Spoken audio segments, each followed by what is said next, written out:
안녕하세요. 황필구 신부입니다. 자, 이전 강의까지 우리가 유대 민족과 그들의 종교인 유대교에 대해서 살펴보고 있죠. 하나님께서 타락한 세상에서 아브라함을 선택하시고 아브라함은 순명으로 그분의 부르심에 응답했으니 그것이 바로 유대교의 시초이다라고 했어요.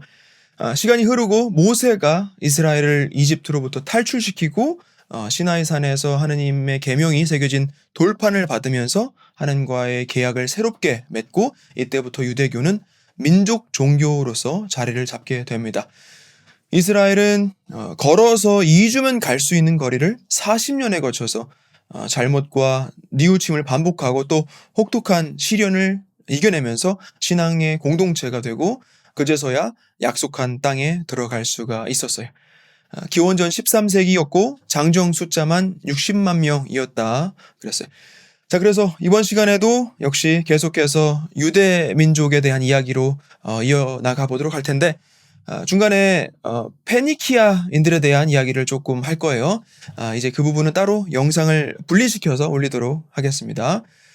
그리고 이제 다음번 강의에 가서는 이제 유대 민족의 역사는 또 일단락을 맺도록 하겠습니다.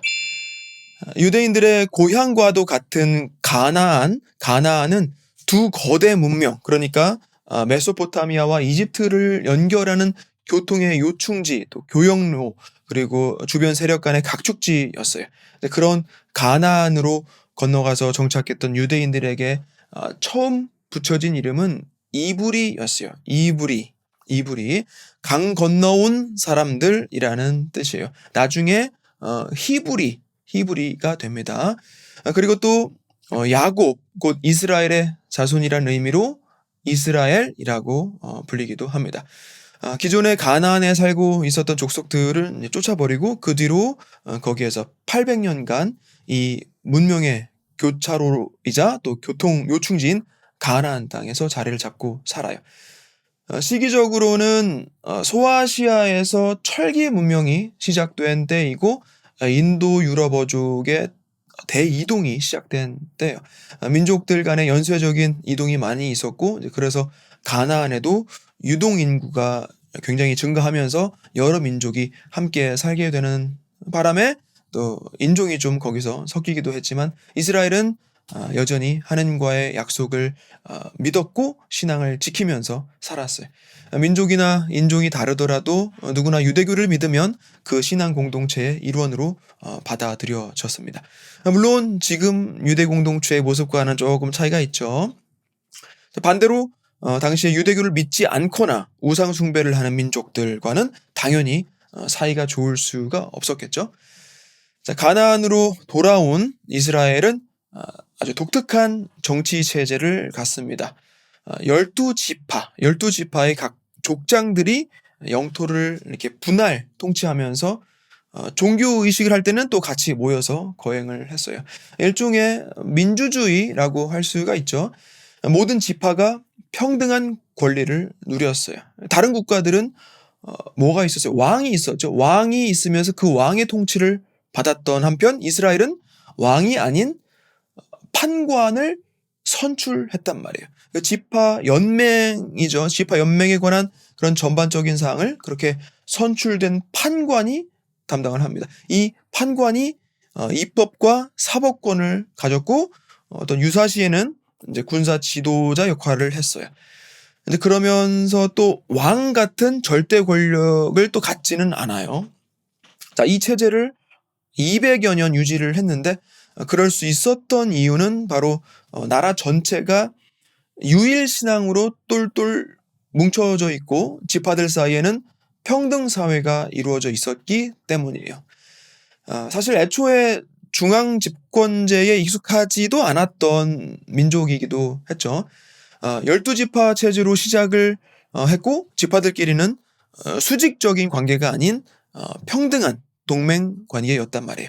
그리고 또 이집트 파라오한테 오랜 시간 억압을 당했던 기억이 너무 부정적이었기 때문에 군주제 자체를 조금 꺼려하는 경향도 있었을 거예요. 당시 이스라엘에서 판관은 유대 12지파 동맹 체제의 조정자 정도의 개념이었어요. 우리가 평등 이념의 민주주의라고 하면 그리스를 먼저 떠올리곤 하는데 사실 그리스보다 이스라엘이 400년은 훨씬 더 빨랐던 것이라고 할 수 있죠. 뭐 사실 그리스 민주주의도 우리가 생각하는 오늘날의 민주주의는 아니었어요. 아무튼 자, 판관들의 출신이 조금 흥미로워요. 뭐 귀족이나 뭐 재벌 출신보다는 가난뱅이 또 천민 출신이 대부분이었어요. 여성도 있었고 매춘부도 있었어요. 누구나 능력만 있으면 출신이나 성향에 관계없이 판관으로 추대될 수가 있었어요. 드보라라는 판관은 여성이었는데 거의 잔다르크 같은 인물이었죠. 판관기 4장에 보면 연합군을 구성해서 적을 무찌르는 그런 내용이 나옵니다. 입타라는 판관은 매춘부의 아들이었어요. 전쟁 장수로 참전을 했다가 판관이 됩니다. 삼손과 데릴라 이야기에서 삼손도 판관이었어요. 힘은 장사였으면서 여자를 좋아했고 순수한 면도 있었지만 조금 어리석었어요. 결국엔 회개를 하고 하느님께 한 번 더 힘을 달라고 기도합니다. 삼손 얘기 뭐 다 아시죠? 이삭이 살던 시기에 가나안 지역 근처로 이주해온 민족들이 많은데 그 중에서 남부 해안에 바다의 민족이 있었는데 아랍계 사람들이었고 필리스틴 사람이라고 불렀어요. 필리스틴, 지금의 팔레스타인인들이죠. 이스라엘이 청동 무기를 쓸 때 이 필리스틴 사람들은 이미 철제 무기를 쓰고 있었어요. 훨씬 진보된 문명이었다는 얘기죠. 이스라엘하고 비슷한 시기에 남부에서 이렇게 올라와서 가나안에 정착을 합니다. 이 필리스티아 사람들이 성경에서는 블레셋 사람들이라고 표현이 돼요. 들어보셨죠? 블레셋 사람들. 나중이지만 다윗하고 싸우는 거인 장수 골리앗이 바로 이 필리스티아 사람이에요. 이스라엘 입장에서는 가나안을 이 필리스티아에게 내줄 수가 없는 거예요. 왜냐? 하느님께서 약속하신 땅이고 우리가 40년을 돌고 돌아서 겨우 여기 정착해서 살고 있는 거잖아요. 이 함부로 내줄 수가 없는 거죠. 이때부터 이스라엘, 필리스티아 혹은 팔레스타인 두 민족 간의 충돌과 영토 분쟁 역사가 시작이 되는 거예요. 지금까지도 툭하면 유혈 사태가 일어나죠. 뉴스 보면 총격전이 보도가 되고 또 몇백 명이 죽고 또 부상을 당하곤 하는 장소로 자주 언급이 되는 곳, 가자 지구도 고대의 필리스티아 사람들이 건설한 곳이에요. 이 두 나라 간의 분쟁에서 미국은 이스라엘 편을 들어주죠. 1900년대에 이르러서 지금과 같은 모습의 이 분쟁이 본격적으로는 시작됐다라고 할 수 있을 텐데 여러 가지 좀 복잡한 게 얽혀 있어요. 영국의 1915년 맥마훈 선언, 1917년 벨푸어 선언부터 해서 1948년 이스라엘이 정부 수립을 하고 팔레스타인 사람들을 쫓아내기를 시작하면서 이렇게까지 된 거예요. 가자 지구는 뭐 지금 거의 난민촌이나 다름없죠. 아무튼 나중에 기회가 생기면 조금 더 이야기해 보도록 하겠습니다.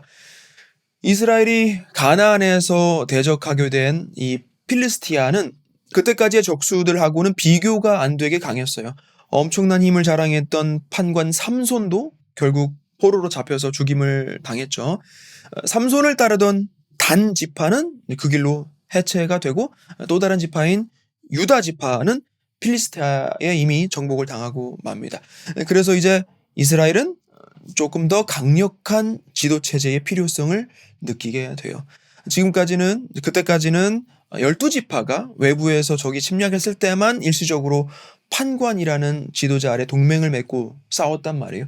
물론 투기를 지내고 예배를 하는 등의 종교의식은 같이 했지만 근데 좀 더 빠르고 일사불란하게 전쟁을 진두지휘할 왕을 필요로 하는 거예요. 필리스티아나 다른 나라들처럼. 그래서 이스라엘은 기원전 1050년경에 왕정체제를 수립합니다. 입헌군주제였어요. 입헌군주제. 입헌군주제라고 하면 뭐예요? 전제군주제는 뭐죠? 전제군주제는 왕이 곧 법이에요. 근데 입헌군주제는 전제군주제와는 달리 왕도 법 아래에 있다. 왕도 법을 지켜야 하는 거예요. 세계사에 처음 있는 일이에요. 입헌군주제를 도입했다라는 거. 자, 마지막 판관은 사무엘이었는데 사울이라는 인물을 왕으로 세웁니다. 벤자민 지파에 속해 있었고 농부의 아들이었고 지파의 영웅으로 부상하다가 마침내 왕으로 발탁된 것이죠. 사울이 이제 그렇게 왕이 되었다고는 하지만 그 아들이 사울의 왕직을 세습하라는 법은 또 없었어요. 계속 뭐 벤자민 지파에서 왕이 또 나와야 된다라는 법도 없었어요. 누구나 율법에 합당하면 왕이 될 수 있었어요. 사울 왕의 당시 주 임무는 필리스티아인들을 몰아내는 일이었겠죠. 그리고 거인 골리앗을 이겨낸 다윗이 이제 그 다음 왕이 됩니다. 그의 나이 30이었어요. 다윗 왕은 여러 방면에서 탁월한 인물이었어요. 문무를 갖췄고 성경에 시편 상당 부분을 썼다고 하니까 예술적인 재능도 있었다는 얘기죠. 새로운 무기들도 개발을 했고 12지파를 재통합하면서 강력한 통일 왕국으로 만들어냅니다. 나라의 수도를 옮기죠. 헤브론에서 예루살렘으로. 그리고 성전을 짓기 위한 준비를 해요. 자, 다윗 이야기는 다음 강의 때 이어서 하도록 할게요.